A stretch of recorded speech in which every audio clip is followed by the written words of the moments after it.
Welcome to another edition of the Mizzou Minute. I'm Tod Palmer, beat writer for the Kansas City Star, joined today by Alec Lewis, who is our intern at the Star for the fall semester at least. Are you sticking around for basketball in the second semester? I'm down to do that. I guess.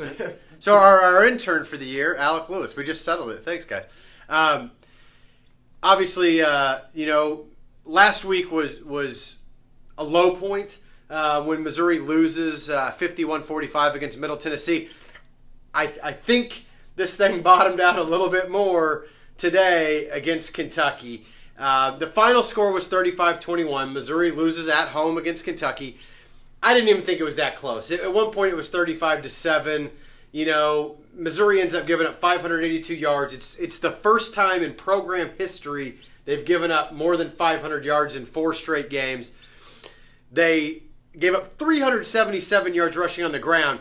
To put that in context, Kentucky hasn't rushed for that many yards in an SEC game since November 7th, 1953, when Vanderbilt rushed for 409 yards. So when you're giving up those kind of stats to a Kentucky program that, let's face it, isn't exactly a world beater, I mean, how serious are the problems? Is this team going to win another game? I really don't know about that. Barry Odom said after the game, he said, this is an elementary statement, but we're not a very good football team. And over these last few weeks, you've just seen that. Offensively today, they struggled to really get going. I believe the first 6 drives, they had 6 punts.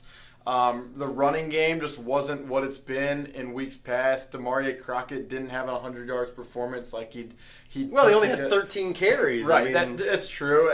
And Drew Lock did, give him credit. He had 220 yards passing, 2 touchdowns. One was fairly garbage time to Demetrius Mason. But, yeah, just no interceptions, no turnovers. Right. So. Overall, though, they're not a good football team. Barry Odom said it best. Yeah, no, look, the margin for error is still really thin, as they've talked about, but Missouri cut out a lot of the penalties. Kevin Pendleton didn't have any false starts. The offensive line, made a few mistakes, but I think they had 6 or 7 penalties. They won the turnover battle again, and it just didn't matter. And look, yeah, losing Michael Shear is a big deal. Not having Terry Beckner in the middle to help anchor that defensive line is a big deal.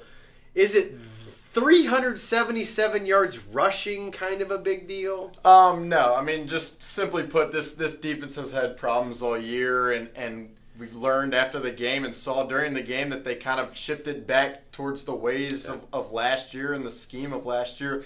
But, let's be honest. You can't talk about scheme if you can't make a tackle. Well, and that's the thing. Demonte Cross has taken a lot of heat, and it's understandable why that decision has been, mulled over, dissected, even, spewed vitriol at. Missouri had one of the best defenses in the country last year, and then they go and switch from this hyper-aggressive, downhill attacking style that was successful to this read and react scheme, and people have been furious with Demonte Cross about it.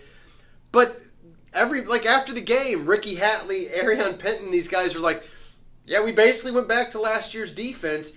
And they talked about how it felt like slipping their hand back into a glove, that it felt natural. Ricky Hatley said, I didn't even have to look at my playbook. I was so comfortable, with going back to this style. Didn't matter. They were still terrible. Not at all. Yeah, it's everything from personnel, everything from, the transition. You saw Cale Garrett, who was hurt last week, hurt his wrist in the first half last week. But this week, this is his first time with this system that they used in years past. And just for everybody, it's tough. It was much harder for the younger guys who haven't been in this system before. But, look, the defense just, quite frankly, isn't playing winning football right now. Not anywhere close to it. The offense wasn't great today either. Special teams continue to be an issue. Tucker McCann botches a 24-yard field goal, which was just gutting. First of all, the offense needs to punch that in for a touchdown. They're down 21-7 at halftime. Take the opening kickoff, march inside the Kentucky 10, and then the drive stalls. So the offense has to bear some of the weight for that. But McCann missing that 24-yard field goal was just deflating. Kentucky goes 73 yards after that. One of 5 drives they had over 73 yards in the game today. for a touchdown that makes it 28-7 at that point. And I mean, the game, if they make a field goal, if the defense comes out fired up and gets a stop, and then maybe maybe Jonathan Johnson has a punt return at that point, all of a sudden you could make a game of it, but it just didn't happen. It doesn't happen. This team seems pretty unlucky, and I really thought people forgot about this play already, but to me this kind of typifies what has happened with this defense. Even when they make a good play, there's a screen pass. Ricky Hatley reads it. He jumps up. He hits it with his paw.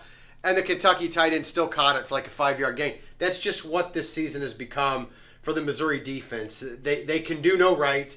And even when they do right, it doesn't work out. So we'll see if they can get a little bit better next week in South Carolina. Lost 4 straight. They've lost 7 straight in true road games. They've lost 10 straight in SEC play. They're going to try to end all 3 of those streaks at the expense of the Gamecocks next week in the other Columbia. I'll be there. Alec will not. Will not. But, hey, 3 o'clock kick. We'll have more this week about the run-up to that game, and I'm sure we'll be talking a little bit more about this defense at kansascity.com as the week progresses.